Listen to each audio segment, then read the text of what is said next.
Good morning students, मैं Sudhakar Mishra 10th class के physics में तीसरे लेसन मानव नेत्र में आज हम लोग पढ़ने वाले हैं मानव नेत्र में पाए जाने वाले दृष्टि दोष।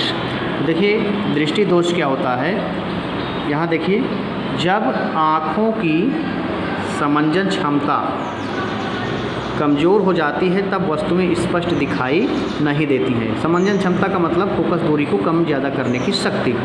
इस स्थिति में वस्तु का प्रतिबिंब रेटिना पर नहीं बनता है, या तो रेटिना के आगे बनता है या रेटिना से पीछे बनता है। इसी को मानव नेत्र का दृष्टि दोष कहते हैं। ठीक है बेटा, अब मानव दृष्टि दोष कौन कौन से होते हैं महत्वपूर्ण। इसमें सबसे पहला है निकट दृष्टि दोष, दूसरा है दूर दृष्टि दोष। ये दोनों बहुत ही बोर्ड परीक्षा की दृष्टि से महत्वपूर्ण है। जरा दूरदर्शिता या जरा दूर दृष्टिता, आबिंदुकता और वर्णांधता दोष से प्रश्न अवश्य पूछे जाते हैं। लॉन्ग में भी कभी कभी पूछ लिया जाता है, शॉर्ट में भी पूछ लिया जाता है। तो सबसे पहले अब यहाँ एक प्रश्न लेते हैं, निकट दृष्टि दोष से आप क्या समझते हैं, यह किस कारण से होता है तथा इसके निवारण हेतु क्या उपाय आवश्यक है। तो निकट दृष्टि दोष देख ले पहले।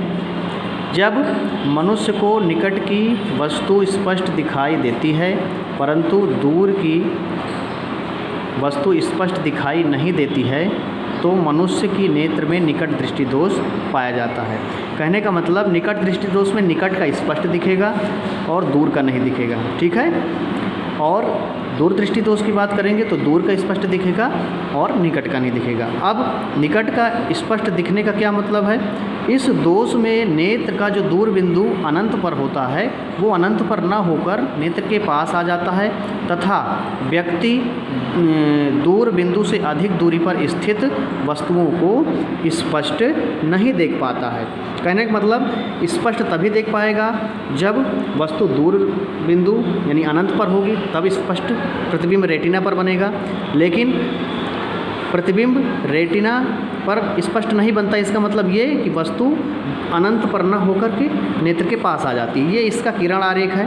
अनंत से चलने वाली समांतर किरणें जो हैं वो रेटिना यहाँ कॉर्निया से होकर नेत्र लेंस पर आती हैं और यहाँ से अपवर्तित होकर रेटिना से पहले प्रतिच्छेदित करती हैं और इसी बिंदु पर प्रतिबिंब बनता है। तो निकट दृष्टि दोष है ये। निकट दृष्टि दोष में प्रतिबिंब जो होता है वो रेटिना पर ना बनकर रेटिना से कुछ दूरी पहले बनता है। ठीक है ना, तो ये प्रश्न पूछा जाता है कि किस दोष में प्रतिबिंब रेटिना से पहले बनता है, तो निकट दृष्टि दोष में प्रतिबिंब रेटिना से पहले बनता है।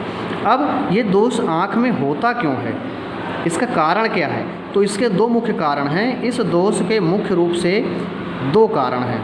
कौन कौन से, नेत्र लेंस की वक्रता त्रिज्या बढ़ने से फोकस दूरी कम हो जाती है, इससे प्रतिबिंब स्पष्ट नहीं बन पाता है रेटिना पर। और दूसरा क्या है, नेत्र गोलक का व्यास बढ़ जाता है, इसके कारण भी रेटिना पर स्पष्ट प्रतिबिंब नहीं बनता है। इसी कारण ये निकट दृष्टि दोष होता है।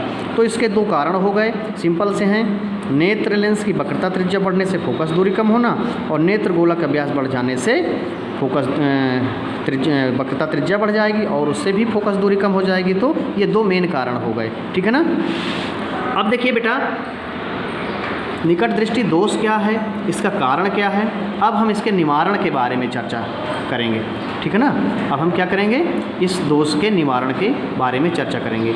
तो यहाँ एक चीज़ और देख लीजिए, इस दोष में प्रतिबिंब रेटिना पर ना बनकर रेटिना के सामने तथा कुछ पहले बनता है। इसके कारण अनंत पर रखी वस्तु का प्रतिबिंब स्पष्ट दिखाई नहीं देता है।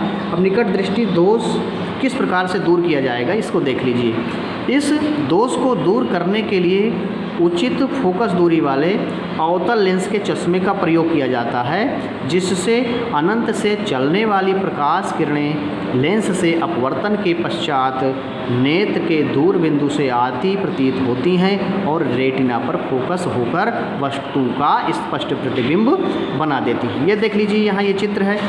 यहाँ अनंत से आने वाली जो किरणें हैं वो क्या हुई, अवतल लेंस पर आपतित हुई, यहाँ से अपवर्तित होने के बाद ऐसा लगता है कि ये इस बिंदु से बिंदु ओ से आती हुई प्रतीत हो रही है और ये कॉर्निया से होती हुई नेत्र लेंस में और नेत्र लेंस से होकर रेटिना पर जाकर स्पष्ट प्रतिबिंब बनाती हैं। तो ये हमारा रहा निकट दृष्टि दोष। ठीक है ना, निकट दृष्टि दोष क्या होता है, निकट दृष्टि दोष किस कारण से होता है और निकट दृष्टि दोष के निवारण हेतु हम क्या करते हैं, तो इससे संबंधित ये सारी डिटेल मैंने आपको बता दी। इससे संबंधित प्रश्न आपको मैं दे रहा हूँ और ये 6 प्रश्न हैं और 6 प्रश्न के उत्तर आप खोज करके और लिखने का प्रयास करिएगा, ठीक है ना। Thank you.